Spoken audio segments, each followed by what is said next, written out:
Sorry, सो ये unit 4 का part 2 है। एंड इसमें हमने तीन ऊपर जो बीजापुर, गोलकोंडा और अहमदनगर तीनों अच्छे से डिस्कस कर लिए थे।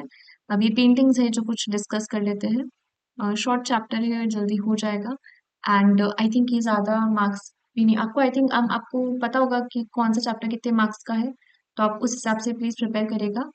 अम, ये इतना इम्पोर्टेंट नहीं है। इवन आप यूजीसी नेट एंड अगर एग्जाम्स दे रहे हैं, आरपीएससी ग्रेड 1 के असिस्टेंट प्रोफेसर के, राजस्थान सेट के एग्जाम्स दे रहे हैं भले आप, तो उस पर्पज से भी डेक्कनी स्कूल वैसे इतना इंपॉर्टेंट नहीं है, और ना ही डेक्कनी स्कूल्स की इतनी पेंटिंग्स इंपॉर्टेंट है। जो जो दो पेंटिंग्स इंपॉर्टेंट है वो मैं आपको इधर बता दूंगी।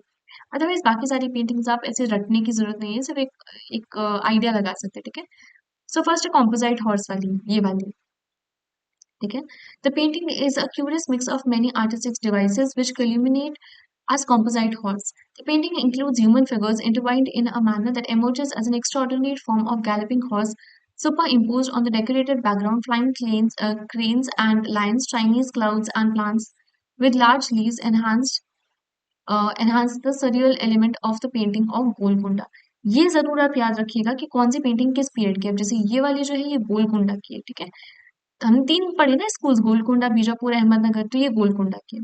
Which of the early 17th century, when everything appears to be airy and flying, the eyes unexpectedly encounter two corners in the bottom of the painting, which have rocky formulations that anchor the painting on a solid ground. A certain dislocation of sense of space happens, making this painting a memorable visual experience. All actions happen within limited color scheme, which remains largely in the shades of brown and some blue. Brown and blue Golconda के important colour schemes थे, ये याद रखना जरूर। अम, ये painting बहुत ही stylish form में, ये आपको पता ही है, लिमिटेड कलर पैलेट्स थी इसकी, पर फिर भी सब कुछ इतना क्लियरली और डिस्टिंक्टिवली अलग से दिख रहा है। हॉर्स जो है उसकी आईज जो है वो दोनों नीचे कहीं और जा रही है, ये एक डिस्टिंक्ट हमें डिफरेंशिएटिंग मिलता है इसके अंदर। हॉर्स के अंदर ये जो सारे ह्यूमंस दिखाए गए हैं, ये एक अलग टाइप का हमें काम देखने को मिला है, राइट। तो ये एक डिफरेंशिएटिंग फैक्टर है। वैसे हमने अभी ऊपर पढ़ा ही था कि गोलकोंडा जो है, उसको फिर भी अ, माना गया कि हाँ यहाँ की पेंटिंग्स फिर भी एक अलग टाइप की थी। बाकी वो जो बीजापुर और अहमदनगर है वहां की, तो ऐसे बोलते हैं कि सिर्फ इन्फ्लुएंस थी इधर उधर से, उसका खुद का ओरिजिनल कुछ काम नहीं था। तो अब आप ये देख पा रहे हैं, एक ओरिजिनल काम है, एक अलग क्रिएटिव काम है, राइट। ये क्रिएटिव थिंकिंग दिख रही है इसके अंदर, ठीक है। तो आपको ये पेंटिंग अगर आ जाती है, 2 मार्क्स से ज्यादा की नहीं आएगी, ऑल दो शॉर्ट में आ जाता है तो मुझे नहीं पता। बाकी ये अभी तक तो पिछले 5 साल में इतना नहीं पूछी गई है ये पेंटिंग्स, ठीक है। नेक्स्ट है Sultan Ibrahim Adil Shah two hawking. This is a painting of extraordinary energy and sensibility. The brilliant red on the limbs and tail of horse and flowing garment of Sultan Ibrahim Adil Shah II render a visual experience which remains with one.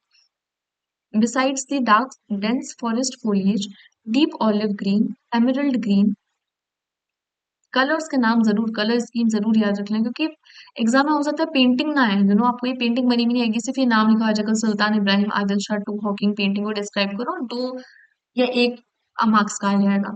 तो आपको बस ये golden blue sky, golden का तो आपको पता है ये बहुत यूज हुआ था, enhance the experience of the painting and its narrative which brings the white hawk to the prestige along with the delicately portrayed face of the sultan. Persian influence is evident in the treatment of the horse and rocks. ये अभी जो horse है ये Persian inspired दिखता है हमको, है ना। The plants and dense landscapes in the foreground are native inspiration. ये कहाँ से दिखता है, यूरोपियन इन्फ्लुएंस हमको दिखता है, ठीक है। पैनोरामिक लैंडस्केप है ये। पैनोरामिक लैंडस्केप मतलब अगेन, लैंडस्केप मतलब आप समझ गए ना, जहाँ पे ये सब पेड़ पौधे, फ्लोरा फोना सब कुछ है वो। This painting is the collection of the institute of the peoples of Asia academy of sciences and Leningrad, Russia. Painting के अंदर जो जो दिया हुआ है बस वही आपको लिख के आना है, डिस्क्रिप्शन और कुछ नहीं है। इसलिए मैं बोल रही हूँ पेंटिंग्स के नाम के साथ साथ ये पिक्चर भी आप दिमाग में रट लो। एग्जाम में 1 मार्क्स का कुछ भी आ जाए कि पेड़ कैसे थे, कि स्टाइलाइज थे, ये थे वो थे, बीच में ये बना हुआ है, ऊपर की साइड पूरा खाली है, येलो वाइट स्काईज है, येलो ह्यूज है उसके नीचे, लश वेजिटेशन भी दिखाई गई है, ग्रीन के अलग अलग शेड्स दिखाए गए हैं, हर एक डेकोरेटेड एंड ऑर्नामेंटेड हमको ये जो है ट्रीज एंड वो दिखाए गए हैं। जो हॉर्स है वो वहां से इंस्पायर्ड है, ये सब शॉर्ट में आ सकता है, तो आप एक बार सिर्फ गो थ्रू कर लीजिए, ठीक है। फिर रागिनी पथा पथम पथम शिखा ऑफ राग indole, an intriguing work of the collection of the National Museum, New Delhi. Ragini, मुझे बोलना नहीं आ रहा, sorry. Patham Shika of Raga Hindol, an important member of the Ragmala family. Ragini Ragamala family, ये तो आपको समझ आ ही गया होगा, है ना? रागिनी वर्ड से रागमाला कॉमन थीम है, मैंने आपको बताया ही था. An Indian musical note dates back to around 1590 to 95. Some scholars believe it to be from Bijapur, an important state of Deccan. Painting was highly developed art form in the Deccani states, almost simultaneously with the development of the Mughal school of painting. Persian influence is obvious in the painting. Persian influence हमें देखने को मिल गया, Mughal influence हमको देखने को मिल गया. And the surface of the two domes that delineate the upper part of the painting were letters written in Devanagari script. ये आपको याद रखने पड़ेंगे. Cover the space to beautifully dressed with visual women are seen in the pavilion. ये मैं सिर्फ यही बोल रही हूँ आपको, आप ना पेंटिंग याद रख लीजिए. पेंटिंग को, पेंटिंग का ही डिस्क्रिप्शन ये पूरा के पूरा है ना, ये पेंटिंग का ही डिस्क्रिप्शन दिया हुआ है. आप इसको अपने वर्ड्स में लिख सकते हैं इजीली, है ना?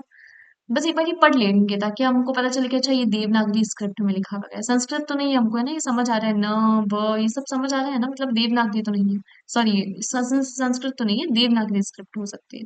तो ये बस एक बार आप गो थ्रू कर लेंगे तो कर लेंगे. बाकी पेंटिंग अपने दिमाग में रटा रटा लीजिए, ये पूरा डिस्क्रिप्शन वही है, ठीक है? Vibrant colours, red complimented by green, हम देख ही रहे हैं. रेड उसके बैकग्राउंड ग्रीन, दोनों कॉम्प्लीमेंट करते हैं कलर एक दूसरे को. और interestingly observable in the murals, paintings of Ajanta से इंस्पायर्ड है अगेन, ठीक है? डार्क लाइन पे फोकस है, deeply emphasised with dark line. We noted the dark elephant in the left hand corner with a raised tongue, a delightful sign of welcome. Small in scale, the elephant creates visual interest, breaks the architectonic structuring. So basically ये जो हम elephant देख रहे हैं ना trunk ऊपर करके, ये हमेशा एक इनविटेशन का साइन होता है. इनफैक्ट आपने जयपुर जोधपुर अगर आप घूमे होंगे तो वहां पे ना ऐसे जो बने हुए हैं ना, क्या बोलते हैं, ब्यूटीफुल ब्यूटीफुल से वो गेट्स, है ना? जयपुर के तो फेमस है गेट्स. तो वहां पे ये जो गेट्स बने हुए हैं ना, उसके ना साइड में है ना बहुत ब्यूटीफुल सी पेंटिंग्स की हुई है. उसके अंदर पता है क्या है? ये ऐसे ऐसे ही है ना, ये जो हाथी जैसे इधर दिखाया गया है ना, वैसे वैसे हाथी पेंटेड ऐसे ट्रंक ऊपर करते हुए, दोनों इस साइड फेस कर रहे हैं, ये वाले इस साइड वाले दोनों इधर अंदर की साइड फेस कर रहे हैं. तो ये क्या माना जाता है? एक इन्विटेशन का सिग्नल माना जाता है कि ये ट्रंक हाथी फेस करते हुआ अंदर की साइड साइन कर रही है. एक इन्विटेशन का सिग्नल माना जाता है, ठीक है? Next is Sultan Abdul Qutub Shah. An important portrait of Sultan Abdul Qutub Shah of Bijapur is in the collection of the National Museum, New Delhi.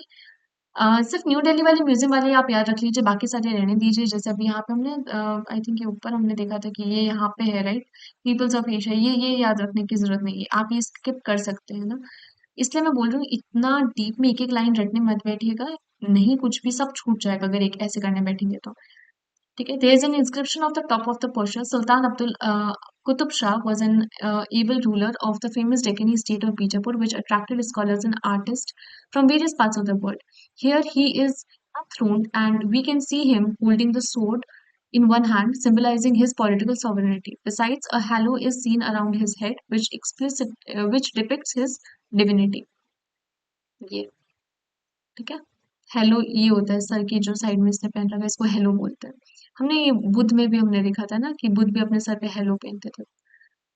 बाकी वो पूरा इंस्पायर था इधर उधर से, ठीक है? हजरत निजामुद्दीन औलिया एंड आमिर खुसरो, ये बहुत इंपॉर्टेंट है, बहुत इंपॉर्टेंट है, ठीक है? Promotional painting of the collection of the national museum new Delhi में हैदराबाद से बनाई, मतलब हैदराबाद के कोर्ट सीन का ये डिपिक्शन है. इसमें ये जो है ना, ये है हजरत निजामुद्दीन औलिया, ठीक है? एंड ये जो है Sufi saint of the 13th century, listening to the music being played by his disciple Hazrat Amir Khusro. ठीक है? ये है, ये कौन है? हजरत अमीर खुसरो. ये क्या है? सूफी सेंट है, ये गा रहा है, ये इसको सुन रहा है. आज भी इनकी कवालियां फेमस है, ठीक है? The Dargah of Hazrat Nizamuddin औलिया दिल्ली में आज भी वहां पे कवालियां होती है इन प्रेज ऑफ हिम. ठीक है? ये हमको ध्यान रखना है. Devotees from all over the world come to witness his regular cultural practice. The painting is native and basic without technical and artistic sophistication of a court painting. However, it is charming and narrative and a popular Indian theme. ये आज भी दिल्ली में इसकी वो है दरगाह है, और है ना वहाँ पे आमिर खुसरो, आपने देखे होंगे ना जो कवालियां और वगैरह, उसमें ये कवाली फेमस में नाम आता है आमिर खुसरो का। तो हजरत आमिर खुसरो, और ये है निजामुद्दीन औलिया, आमिर खुसरो निजामुद्दीन औलिया, ठीक है। फिर एक और, अगेन एक सेकंड इंपॉर्टेंट पेंटिंग जो मैं आपको बोलूंगी मिस मत करना है, चांद बीवी प्लेइंग पोलो। क्यों? क्योंकि वुमेन एम्पावरमेंट के बहुत फ्यू ऐसे मिले थे। आई थिंक एक 3 साल पहले क्वेश्चन आया था कि वुमेन एम्पावरमेंट की क्या क्या पेंटिंग्स मिली है, राजस्थानी, मुगल, डेक्कनी, खड़ी, सब मिला के। तो उसमें आप क्या क्या, मतलब तीन ऐसी बताइए, उसको थोड़ा थोड़ा डिस्क्राइब करने का, ऐसा कुछ क्वेश्चन आया था। तो उसमें याद है जैसे एक वो था कि प्लेइंग पोलो वाली थी राजस्थानी, नहीं नहीं, मुगल स्कूल के अंदर प्रिंसेस प्लेइंग पोलो करके जो थी वो चार थी, चार आई थिंक उनकी दासियां थी, और दो बीच में क्वींस थिया थी, और एक सर्कुलर फॉर्म बना के वो लोग खेल रहे थे, और काफी ऊंचा लैंडस्केप दिया हुआ था, है ना। तो वैसे वो हो गया, एक ये वाला लिख सकते हैं, चांद बीबी प्लेइंग पोलो। तो ये इंपॉर्टेंट बुक्स है, आप ये याद कर सकते हो। This painting shows Chan Bibi, the queen of Bijapur, one of the most prosperous and culturally refined Deccan state. Chan Bibi resisted the Mughal political attempts to overtake the state of state by Emperor Akbar. Akbar इसको करना चाहता था, but इसने करने नहीं दिया। काफी strong हमको दिखने को मिलती है ये। तो एक वुमेन एम्पावरमेंट का सिग्नल है। A revered and accomplished ruler, Chan Bibi was a great sports person. Here she is playing chaugan. चौगान मतलब वही पोलो गेम को पहले चौगान बोलते थे। Other name for the equestrian polo game, popular royal sport of the time. Royal sport था ये उस टाइम पे। The painting appears to be provincially much of the later period and is in the collection of New Delhi. अगर आपको इसको define करने को आ जाता है तो आप अच्छे से डिफाइन कर सकते हैं, है ना, कि ग्रीन का यूज, ऊपर और नीचे कैलीग्राफी है ये, है ना। इसके अलावा सर्कुलर थीम, फिर इसके अलावा लैंडस्केप कितना ऊंची की साइड बनाया गया है, ब्लू स्काईज जो कि फेमस था ही गोलकुंडा रीजन का। ये पेंटिंग भी गोलकुंडा की है, ठीक है, थर्ड वाला जो मैंने बताया था गोलकुंडा। तो अहमदनगर के टाइम पे तो कुछ भी नहीं हुआ, बीजापुर में फिर भी काफी काम हुआ, पर वो लिटरेरी टेक्स्ट पे ज्यादा रहा, बुक्स पे ज्यादा फोकस हुआ। और गोलकुंडा तक आते आते, है ना, गोलकुंडा के पीरियड तक आते आते काफी कुछ हमें अच्छा देखने को मिलता है, क्योंकि वो बहुत वेल्दी था, ठीक है। तो ये हमारा चैप्टर फिनिश हो जाता है। कोई भी डाउट्स है आप मुझे बता दीजिए, एक क्लास में ले लूंगी जिसमें मैं सारे प्रीवियस ईयर क्वेश्चंस है वो कवर कर लूंगी, क्योंकि वही टॉपिक्स, वही थीम, वही क्वेश्चंस के को अलग अलग तरीके से फ्रेम करके बार बार रिपीट किया जा रहा है, ठीक है। तो डरने की जरूरत नहीं है, सिर्फ 30 मार्क्स का है। और सिर्फ मोटा मोटा पढ़ लीजिए, मेरे लेक्चर्स को 2 से 3 बार सुन लीजिए, जो इंपॉर्टेंट है बार बार मैं बोलती जा रही हूँ, हाईलाइट करती जा रही हूँ, उसको 2-3 बार भी देख लेंगे ना, I'm sure you'll be capable of writing very good answers in your examination. And thank you so much. Take care.